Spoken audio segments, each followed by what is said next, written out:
এই পথসভার সাথী সভাপতি মণ্ডলীর সদস্যগণ, মঞ্চে আসীন আছেন ভারতের গণতান্ত্রিক যুব ফেডারেশনের সর্বভারতীয় সাধারণ সম্পাদক কমরেড হিমঙ্গ রাজ, দুটি সংগঠনের নেতৃবৃন্দ এবং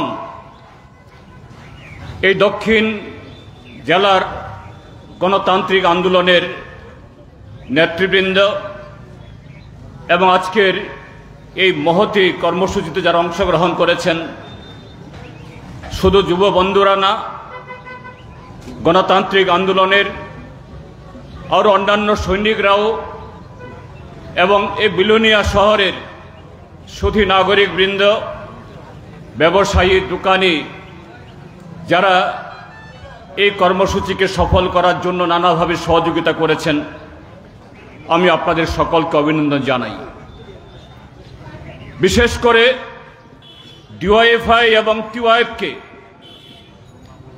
যে দাবিগুলোকে সামনে রেখে শুধু আজকে ত্রিপুরা যে না, সারা দেশে তারা আজকে পথে নেমেছে। ত্রিপুরাতে তাদের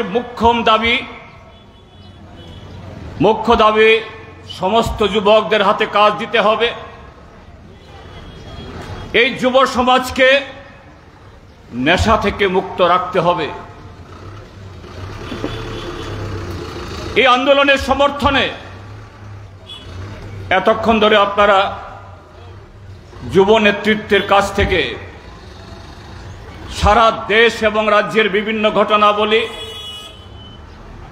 এবং তথ্য সমৃদ্ধ বক্তব্য শুনেছেন। কিভাবে ভারতবর্ষের বর্তমান শাসক দল ভারতীয় জনতা পার্টি দেশের যুব সম্প্রদায়ের বিরুদ্ধে,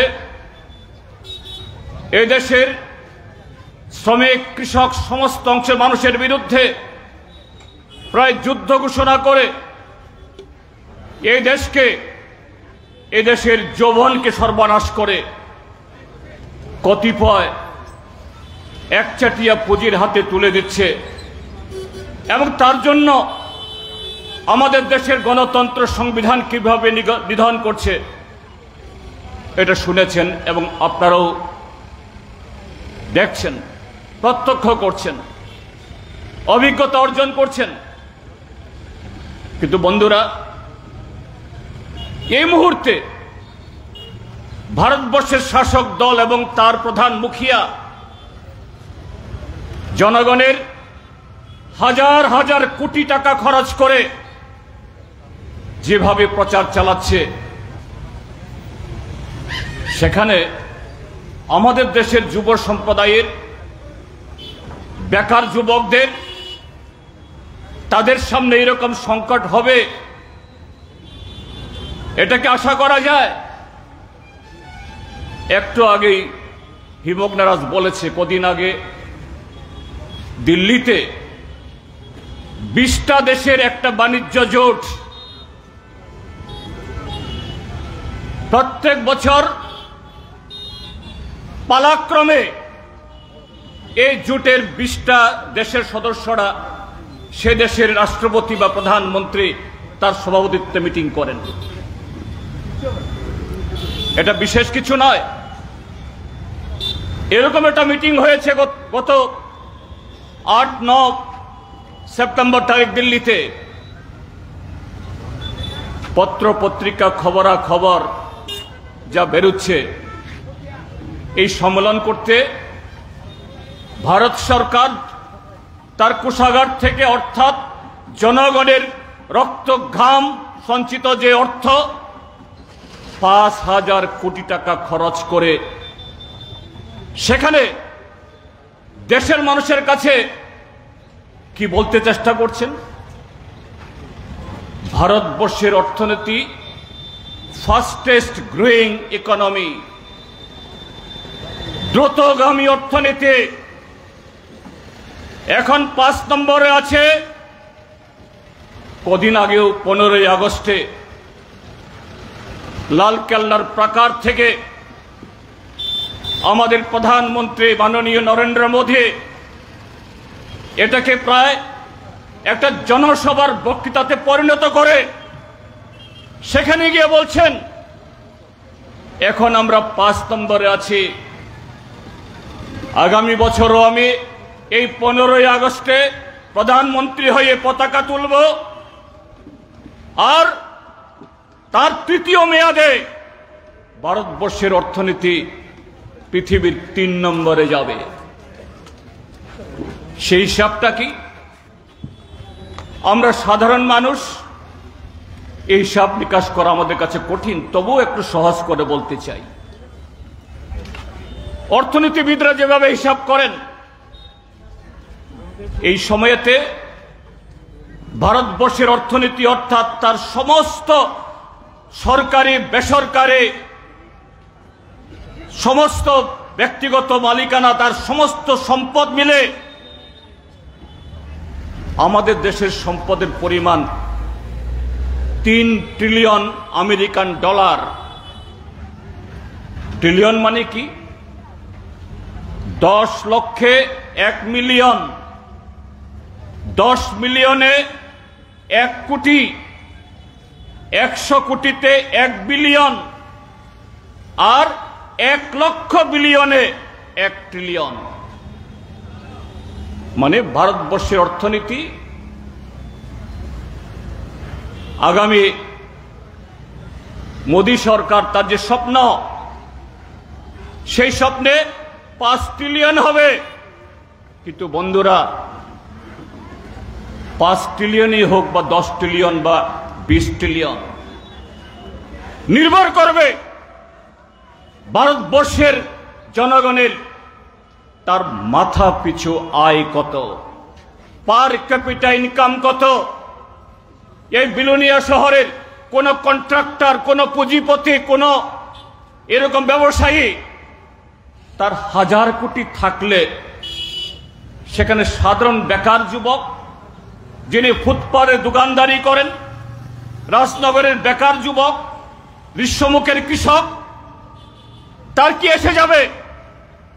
ভারতবর্ষের সরকার এই নরেন্দ্র মোদীর নেতৃত্বে গত 9.5 বছর ধরে আমাদের এই যে 3 ট্রিলিয়ন অর্থনীতির হিসাব করা হচ্ছে, তার 70% তার মালিকানা মাত্র কয়েকটা পরিবারের হাতে। 1 নাম্বার ওই তার গুজরাটি বন্ধু গৌতম আদানির হাতে।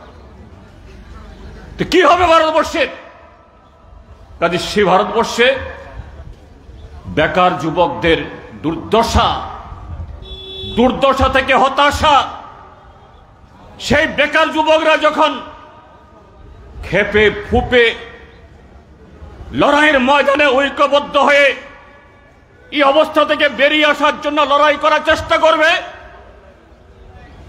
তাদেরকে নেশাগ্রস্ত করে, হতাশার অন্ধকারে নিমজ্জিত করে, তাদেরকে ভাগ করে নেশা, ধর্ম, বর্ণ, জাত পাত এভাবে ভাগ করে ক্ষমতায় টিকে থাকার চেষ্টা করছে এই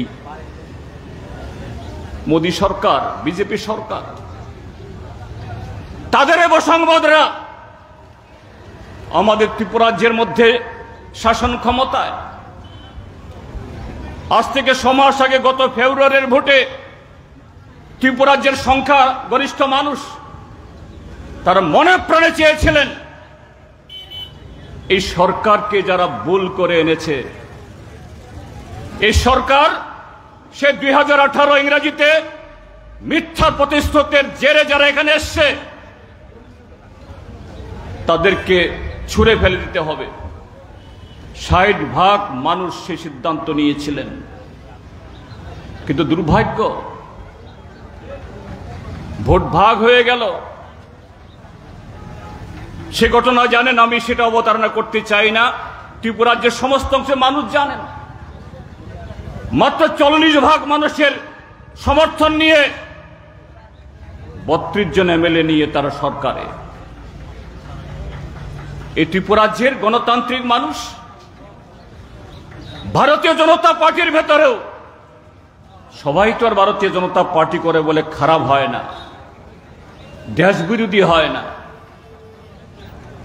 যারা আইনকে, সংবিধানকে তছনছ করছে,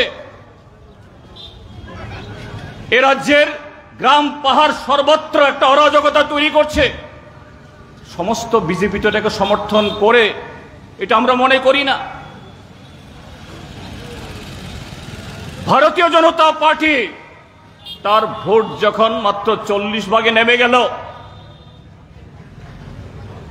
সাধারণ মানুষ এবং বিজেপির ভেতরেও যারা সৎ, কেন্দ্র এবং রাজ্য একই দলের সরকার থাকলে কিছু হবে, যারা এরকম আশা প্রকাশ করেন, তারা ভেবেছিলেন ডাক্তার মানিক সাহার নেতৃত্বে যে দ্বিতীয় বিজেপি সরকার, যেহেতু নামের আগে একটা ডাক্তার, তার আগে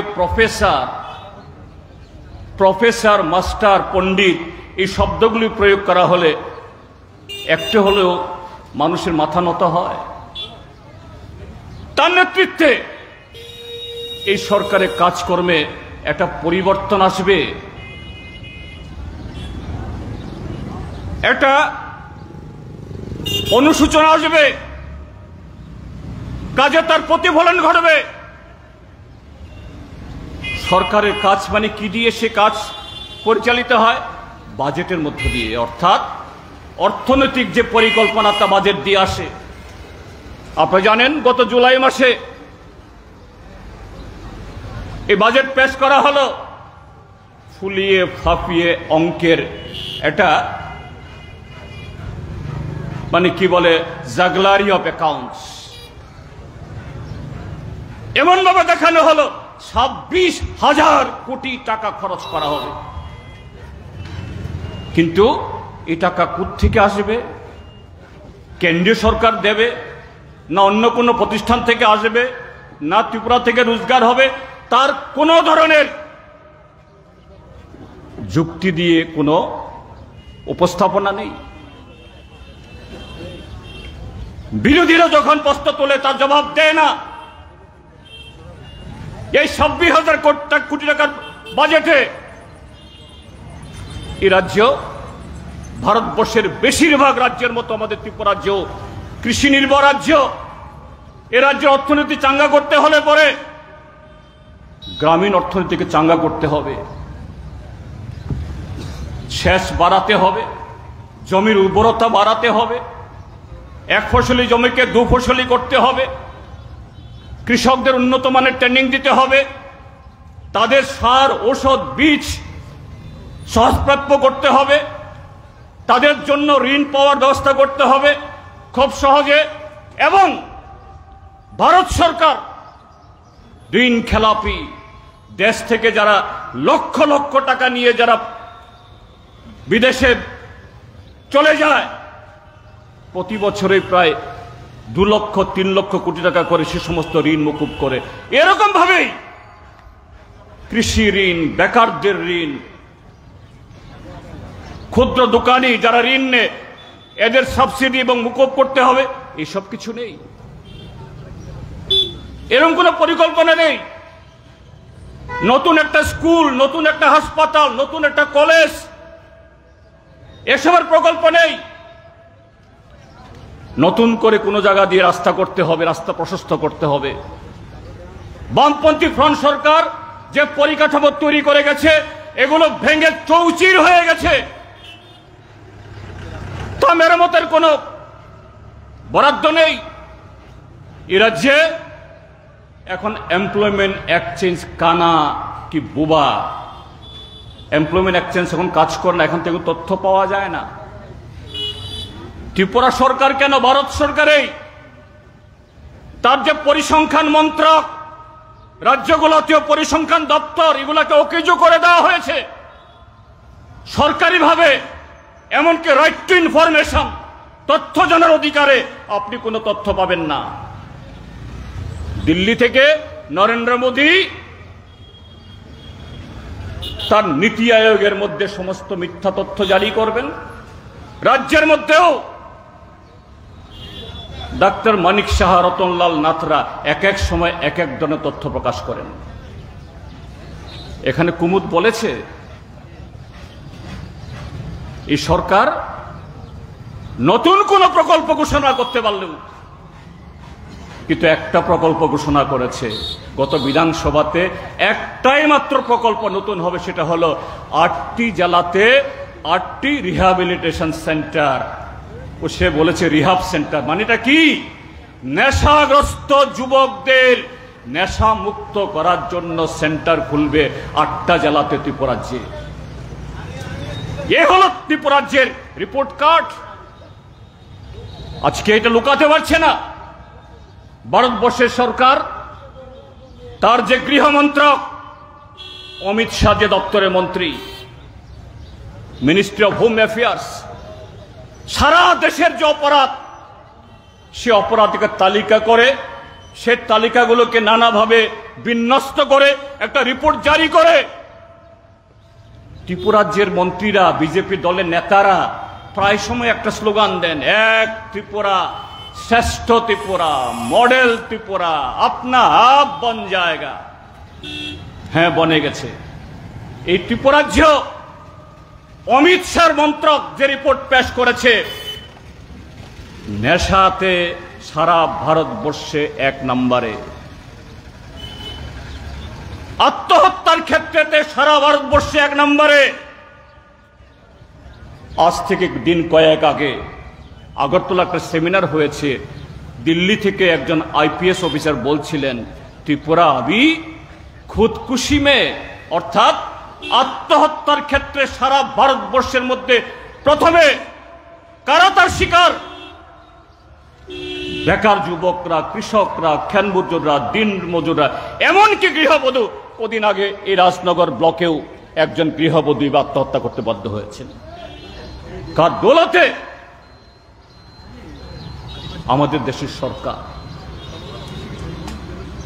এদের রাষ্ট্র পরিচালনার, দেশ পরিচালনার তার কায়দা কানুন, স্ট্র্যাটেজি হলো ধাপ্পা আর ছাপ্পা।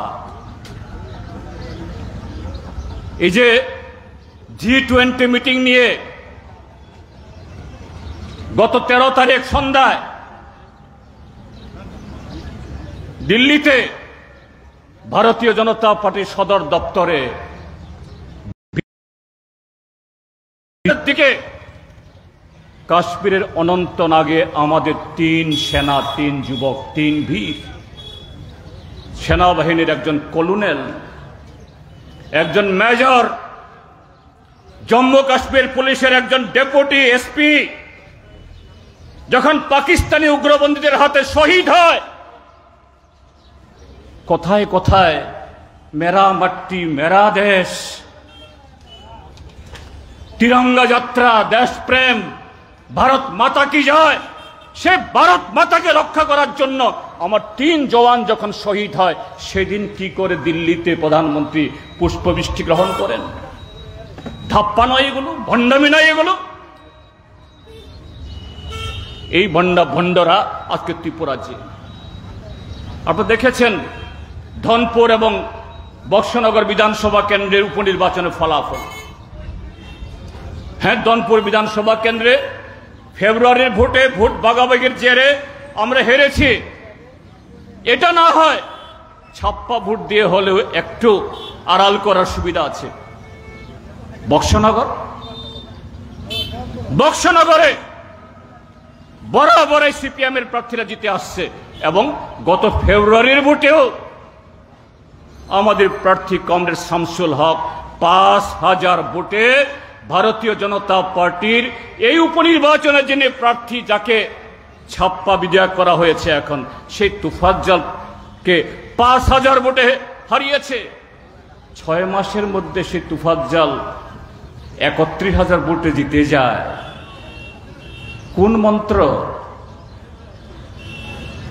এই 6 মাসে বক্সনগর বা ত্রিপুরাজ্যের মধ্যে বিজেপি সরকার কিছুই করেনি।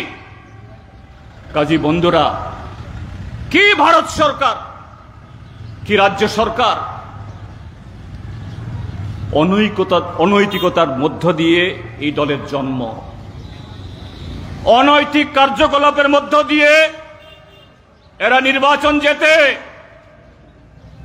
ভোটে না জিততে পারলে পরে কালো টাকা ব্যবহার করে, পুলিশকে ব্যবহার করে, ইডিকে ব্যবহার করে, সিবিআইকে ব্যবহার করে। এই ত্রিপুরাজ্যের মধ্যে একদিকে কালো টাকা, আরেকদিকে প্রশাসনিক যন্ত্র, আরেকদিকে সন্ত্রাসীদের ব্যবহার করে জিতেছে তারা। এই সরকার নামের আগে যতই উপাধি, নানা ভূষণ যাই লাগাক, তাদের হাতে ত্রিপুরাজ্যের যুব সম্প্রদায়, ত্রিপুরাজ্যের সাধারণ মানুষের জন্য সেরকম ভালো কাজ আমরা আশা করতে পারি না। এই যে এই যুবকদের আজকে এই আন্দোলনের কারণ কি? গতকাল কি পরশু গত বিধানসভা নির্বাচন আগে থেকে পরীক্ষা হয়ে আসছিল, বলছে এই সরকার তার সমস্ত চাকরি বাকরি টেন্ডার ইত্যাদি স্বচ্ছতার মধ্য দিয়ে হবে, পরীক্ষার মাধ্যমে হবে, অনলাইনে হবে। একটা পরীক্ষা এরকম যা দেওয়া হলো, JRBT, joint recruitment board of Tripura, এরকম বোধহয় নাম, সংক্ষেপে জেআরবিটি। কদিন আগে এই সরকার মন্ত্রিসভা মিটিং করে বিরোধীদের চাপে বলল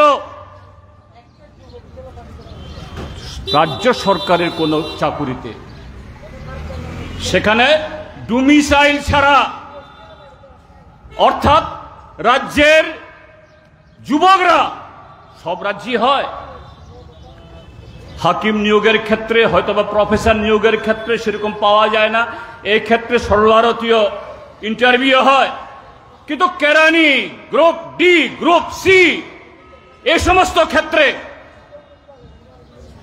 রাজ্যে যাদের পার্মানেন্ট রেসিডেন্ট সার্টিফিকেট আছে তারাই হবে।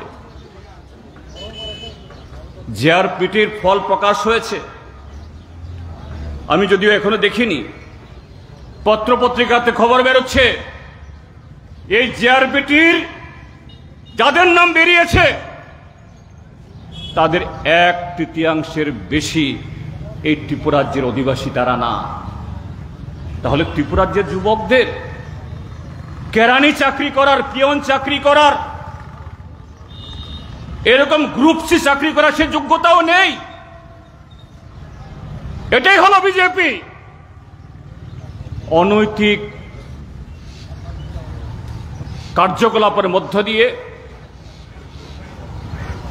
তাদের উত্থান, অনৈতিকতা, এটাই হলো তাদের মতাদর্শ। আর এটাই হলো কোন রাজ্যের ক্ষমতায় বসেও সেই ক্ষমতা ব্যবহার করে জনগণকে ঠকানো তাদের প্রক্রিয়া। কাজে সেই জায়গায় দাঁড়িয়ে আমাদের রাজ্যের যুব সমাজ ডিওয়াইএফ এবং টিওয়াইএফ এর নেতৃত্বে যে কর্মসূচি গ্রহণ করেছেন, এই কর্মসূচি শুধু যুবকদের কর্মসূচি না, এই কর্মসূচি ত্রিপুরাজ্যের সমস্ত অংশের গণতান্ত্রিক মানুষের ঐক্যবদ্ধভাবে আগামী দিন সরকারের এই নীতি পাল্টানোর জন্য বাধ্য যাতে হয় তারা, তার জন্য সমস্ত ক্ষেত্রেতে আরো জোরদারভাবে এই লড়াইকে আমাদের এগিয়ে নিয়ে যেতে হবে। তার জন্য আজকে যে কর্মসূচি শুরু করেছেন তার সার্বিক সাফল্য কামনা করে আজকে যারা এই কর্মসূচিতে অংশগ্রহণ করেছেন তাদের সকলকে অভিনন্দন জানিয়ে আমি আমার কথা বলা শেষ করছি।